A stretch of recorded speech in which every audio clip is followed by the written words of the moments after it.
Students, मैं सरला बदलानी अब आप लोग को पाठ 3 हिमालय की बेटियां पाठ का सारांश बताने जा रही हूँ। यह पाठ भी मैं आप लोग को एक बार समझा चुकी हूँ, लेकिन पुनः मैं इस पाठ को समझा दे रही हूँ, जिससे कि आप परीक्षा में प्रश्नों के उत्तर सही से लिख सकें।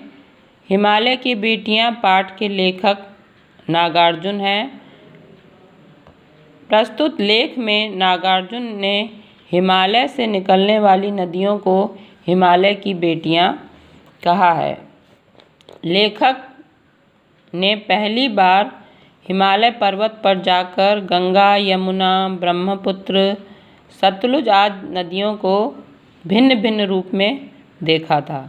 उन्होंने देखा था कि ये नदियां जो हैं, जब हिमालय से निकलती हैं तो बहुत ही दुबली पतली होती हैं और ये गंभीर, शांत और संभ्रांत महिला के समान दिखाई पड़ती हैं।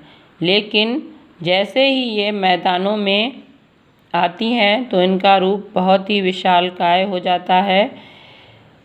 इनके पिता को हिमालय माना है और पिता हिमालय की गोद में इतना प्यार पाने के बाद भी ये नदियाँ अपने प्रियतम समुद्र से मिलने के लिए जो है हिमालय से दूर चली जाती हैं, क्योंकि नदियाँ अंत में हिमालय से निकलकर समुद्र में ही मिलती हैं। इसलिए लेखक ने समुद्र को जो है वो नदियों का प्रियतम कहा है। और लेखक को यह बात आश्चर्यजनक भी लगती है और लेखक के अनुसार हिमालय का दामाद जो है वो समुद्र है। समुद्र हिमालय का दामाद है। महाकवि कालिदास ने भी नदियों को सजीव रूप में ही देखा है। उन्होंने हिमालय को देवात्मा कहा, क्योंकि उनके अनुसार हिमालय पर देवताओं का वास है और वो नदियों को सजीव रूप में ही देखते हैं। काका कालेकर ने नदियों को लोकमाता माना है तथा बहुत से कवियों ने भी नदियों को बहन माना है।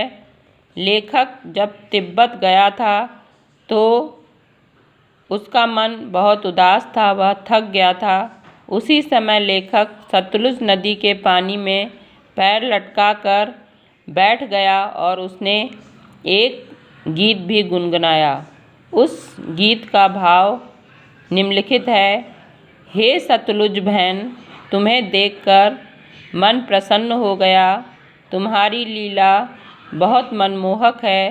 प्रकृति में तुम्हारी छटा निराली है। तुम हिमालय की बेटी हो।